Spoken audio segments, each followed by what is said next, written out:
Thank you, Ken. Well, a disturbing and horrific attack to tell you about in Florida. Police say that this 19-year-old Florida State University student, his name is Austin Haroff, allegedly stabbed a couple on Monday before trying to eat off one of their faces. Police are looking into whether the suspect was under the influence of a drug called Flakka. So just what is it and what does it do? Joining me now to explain is Dr. Larry Burchett. So first of all, what is Flakka? I'd never heard of it until today. Flakka is like the next generation bath salt. So the old ones became illegal, and then they kind of chemically modified it a little bit, trying to get this one in. So it works in a very similar way, mainly in the brain by potentiating dopamine. So people are going to feel real good. There's going to be euphoria. But then it's also going to make you a little crazy. Hallucinations, delusions. Dopamine is the same mechanism that schizophrenia and bipolar 1 are thought to have people. Yeah, that might explain it, because when officials got to this scene, they say that the suspect was acting like an animal, growling and grunting. Who knows what he thought he was, or maybe he was, paranoid and thought he was being followed or something. It's hard to predict how an individual is going to react, but it's also associated with aggression and violence. So to me, the ER doctor, when I hear of this, it sounds like he attacked someone.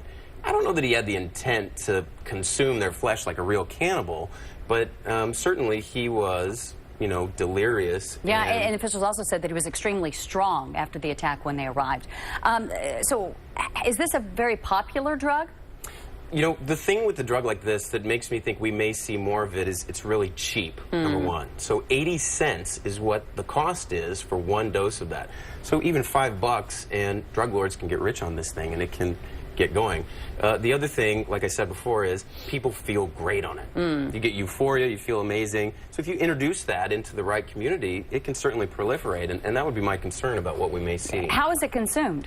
So you can take it any different. I don't want to say you can take it, but people take it, they inject it, you can swallow it, snort it, inhale it, some even vape it. So there's plenty of routes for them to get it in. Okay, so in this case, though, his behavior, and when you heard from officials say in their minds they have no doubt that this drug played a role. I don't know. I would be a little. I would hesitate until we've got those facts confirmed. Again, from an ER perspective, there's a lot of different drugs. Methamphetamine comes to mind, where people can be kind of amped up, excited, and then also aggressive and violent. So until there's, a confirmed blood test or your analysis that says that that drug was in there, or we have more details of it, I don't know that I would. I know you're an ER doc. Have you ever treated anyone who's come in? I've never seen this. I saw that there are some reports that it is in California, but cocaine, methamphetamine, heroin. Those are the main drugs of abuse that I see. All right. Dr. Larry, thanks so much for talking with us. No matter what it was that played a role in this, just a completely disturbing case there in Florida. I'm going to send it now on over to Ken. Thank you, Dr. Larry.